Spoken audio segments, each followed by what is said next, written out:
In a bid to ease internal tensions and strengthen its prospects ahead of the 2027 elections, reports say the PDP has agreed to key demands from the former Rivers State Governor and current FCT Minister Wike.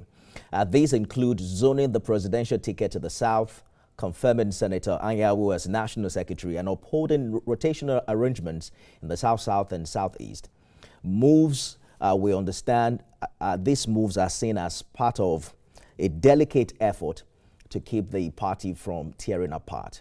But this also shines a light on the deeper cracks within the PDP, a party that once held sway at the federal level for 16 unbroken years. Today, it finds itself squeezed between a growing opposition coalition chipping away at its influence and a ruling party that has become a new home for many of its defectors. The question now is whether the PDP can really rebuild enough trust and momentum to compete in 2027. Let's bring in one of those PDP members who has refused to jump ship and who's even nursing an ambition to contest on the platform in 2027. Desmond Awoya, thank you so much for joining us on the program this evening. Let's begin by finding out how you interpret your party's decision to meet Wike's demands. Is this a strategic unifier or a sign of growing factional pressure? Thank you very much, Mr. Nifemi, for having me tonight. And I would say that the reactions of Wike generally is political justified and but morally unjustified. If we look at it holistically, that we just want to understand what happened at the beginning, and for us to understand the story behind the political shift in PDP, I would tend to chronologically arrange what happened from I think from March 2022 till the eve of the elections. And if you see, there was a debate about zoning tickets of the 2023 presidential elections, and the committee came out with the result and they zoned it to they kind of open it, and at the end of the day, Wike's view himself as having a very good chance to win the elections because Buhari was about to complete the 8 years of the northern years. It's not constitutional per se, but this is just what we call unconstitutional ways of ruling ourselves in Nigeria. And Wike stand a chance, obviously, in that primary elections. But unfortunately, at the convention, Atiku Abubakar won with the vote of the elections with 371 votes, while Wike have 237 votes. And unfortunately, we can see how Tambuwa dramatically withdraw himself and support Atiku Abubakar before the elections. And it is that story has come a long way. And also, you see immediately after the elections, Wike also accept defeat. And you will see in the video circulating that Wike was going there and there, prostrating for Atiku Abubakar, hoping that he would get the the vice presidential ticket, and record that Wike won the vice presidential ticket. But of course, Atiku refused to work with him, and Atiku refused to work with him and pick Okowa. And after that, Wike also, was advocating for IU to resign, because you can't have a northern state national chairman and also a presidential chairman from the north. Wike, galvanized the 5 governors, and unfortunately, Wike was insisting that IU resign before the election. Or Atiku Abubakar still hold that strong belief that Wike IU will finish his tenure. I hear you, at the end of, but allow me to butt in quickly. I can hear you clearly, but I just want to know if you think that granting Wike's demands can truly neutralize the opposition within your party, given its open support for Mr. President. I said it before I start my introduction, that Wike, what Wike was fighting for was politically justifiable and morally is unjustified. And it is about what Wike wanted initially. And what Wike wanted initially was that power should come to the South. And that is it. And that is what PDP is trying to say. And you can see it's obvious. Wike is on sabbatical leave to APC, and he's coming back after we have resolved all these things. And we are grateful to ADC that ADC have really, come up with these ideas of coalitions, and we can see the true members of the People Democratic Party. And I think PDP will have this chance. And after the emergence of the coalition, it's obvious that we have rumors that Peter Obi is coming back to PDP. We can have rumors that Goodluck Ebele Jonathan is contesting on that. PDP. Talking about PDP that, will never die. Talking about that, speculation continues about the possible return of former President Goodluck Jonathan. How would his entry, especially if paired with someone like Kwankwaso, in your opinion, reshape the PDP's balance and its dynamics with figures like Peter Obi? The historical antecedent, the proven track records are there for Goodluck Ebele Jonathan.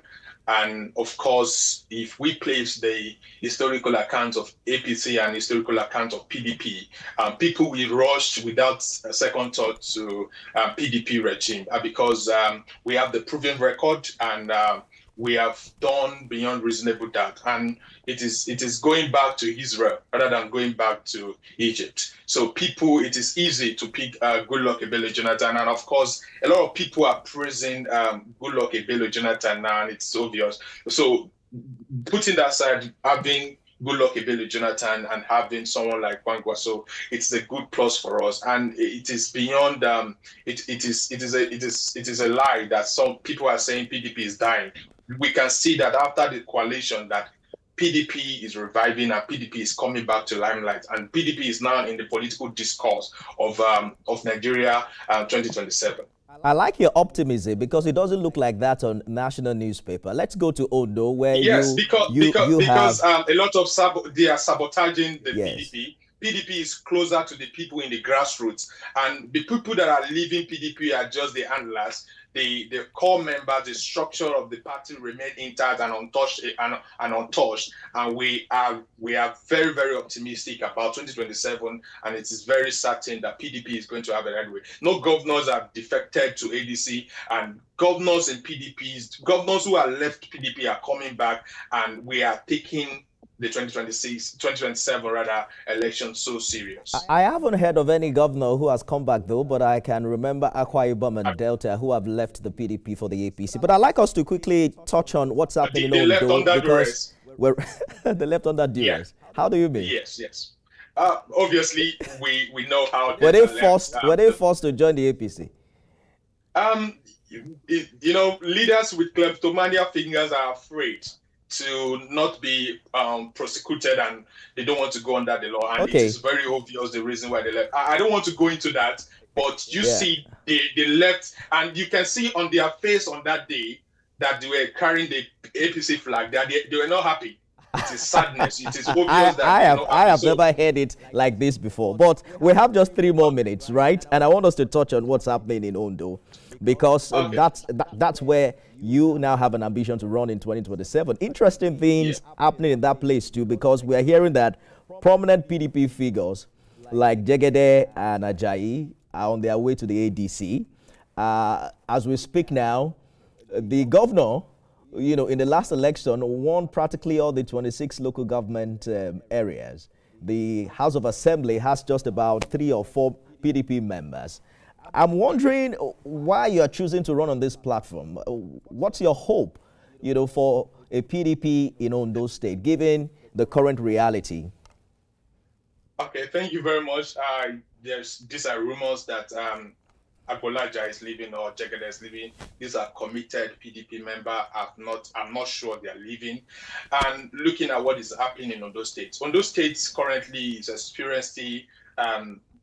We have traveled back to 1997. We are experiencing total stagnation.